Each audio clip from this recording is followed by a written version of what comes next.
Büdcə təşkilatlarında çalışan dəyərli mühasiblər, hər birinizi salamlayıram. Bugün sizlərə Dövlət İmtahan Mərkəzinin təşkil elədiyi 10 ballıq sualın həllinə baxacağıq. Gəlin isə keçək sualımıza. Gördüyünüz kimi bizə sınaq balansı verilibdir. Sınaq balansında bəzi məlumatlar bizim üçün əks etdirilib burada. Yəni bank hesablarımız var, 103.1 və 103.5 var, 5400. Mal materialımız var 1600, nəqliyyat vasitəmiz var, yığılmış amortisasiyası, tikili avadanlıq və digər bölmələrə aid olan hesablarımız verilibdir bizim üçün.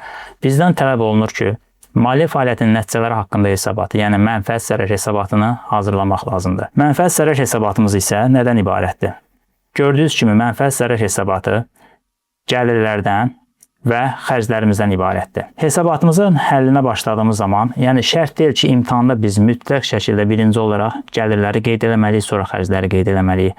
Hansılar bizim üçün rahatdırsa onu qeyd eləyək. Ümumi olaraq gəlirlərimizə baxsaq, kommersiya əməliyyatlarından gəlirimiz var. Məbləğimiz 60 mindir. Həmin 60 mini hesabatımızda gördüyünüz kimi burada kommersiya gəlir hissəsinə 60 mini bura qeyd edirik. Sair əməliyyat gəlirlərinə baxsaq, əvəzsiz alınmış aktivimiz var burada. Əvəzsiz alınmış aktivimiz də 50 mindir. Həmin 50 mini isə sair əməliyyat gəlirlərinə qeyd edirik. 50 min. Qalır bizim qeyri-kommersiya gəlirimiz. Yəni, büdcədən açılan pulun gəlir kimi tanınmasıdır.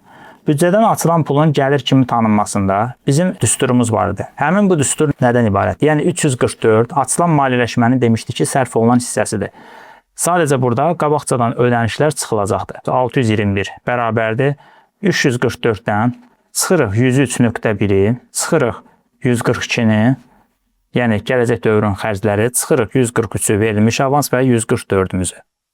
Baxsaq burada məbləğimizə, 344-ümüz nə qədərdir bizdə? Yəni açılan maliyyələşməmiz 252 mindir. 252 mindən çıxıram, 103.1-imizin qalığına baxırıq. 103. bank hesabında bizdə həm 103.1 var, həm 103.5 var. Burada, yəni 5400-ün içində, yəni büdcədən açılan pulumuz da var və büdcədən kənar pulumuz da var. Bizə lazımdır ki, büdcədən açılan pulu tapaq burada.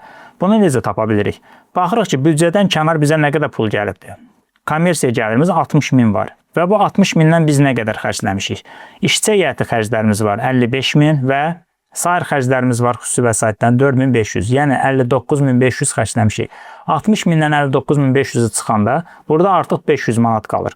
Bu da onu göstərir ki, bizə 5400-ün 500 manatı büdcədən kənardır, 4900 isə büdcədən açılan pulun qalığıdır. Yəni bizə burada lazım olacaq 4900-ü çıxmaq. 4900-ü çıxdıqdan sonra çıxırıq buradan. 142-miz yoxdur, verilməyib 142 bizim üçün.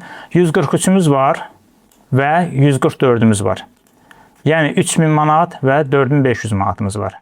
Ümumi indi baxaq görək nə qədər qalıb burada. 252 mindən çıxaq 4900, çıxıram 3000-i və 4500-ü də çıxırıq.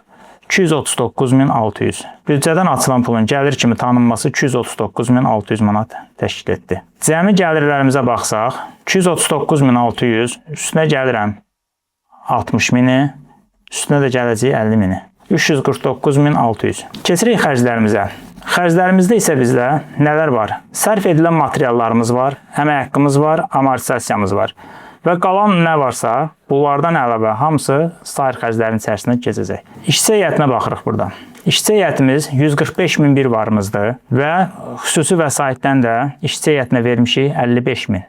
Bunların cəmi bizdə nə qədər edəcək ona baxırıq. 145.000, üstə gəlirəm 55.000, 200.000. Həmin 200.000-i işçi heyəti məsrəfinə burada qeyd edirik. Sonra gəldik digər bir hissəsinə baxırıq. Aktivlərin amortisasiyası var 14.600. Həmin 14.600-ü də amortisasiya bölməsinə qeyd edirik burada. Sərf edilən materiallara baxırıq. Sərf edilən materialımız var. İstifadə olunan materialımız var burada 8.000 manat.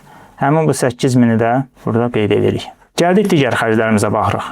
Sair xərclərimizdə görək nələrimiz var. Cari təmir xərclərimiz var 5000 olaraq. Bir də sair xərclərimiz var 4500 olaraq da burada varımızdır. Və əlavə olaraq burada 60 mindən biz demişdik ki, xüsusi vəsaitdən qalan pul büdcəyə qaytarılırsa və bu xərc maddəsi olaraq da alınacaq. Yəni, xüsusi vəsaitdən biz büdcəyə nə qədər pul qaytardıq? 60 mindən 55.001 xərcləmişik, 4500-də bir. Yəni, 59.500 xərcləmişdik, 500 də burada qalmışdı. Və bu da sair xərcimiz olacaq. Deməli, bizim sair xərclərimizin içərisində bir 5000 daxildir, 4500 daxildir, bir də 500 daxildir.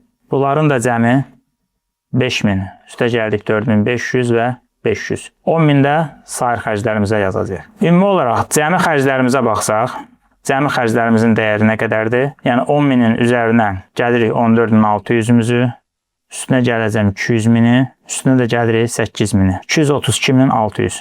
Cəmi xərclərimiz 232.600 elədir. Mənfəətimizə baxsaq, yəni mənfəətimiz nədən ibarətdir? Gəlirlərdən xərcləri çıxırıq. Yəni ümumi gəlirimiz 349.600-dən çıxıram 232.600. 117.000 mənfəətimiz var. Mənfəət hissəsində 117.000-i burada qeyd edirik. Mənfəət vergimiz yoxdur, sıfırdır. Xalis mənfəət isə yenə də 117.000 qeyd edirik. Bu cür videoların davamlı olmasını istəyirsinizsə, səhifəmizə abunə olmağı unutmayın.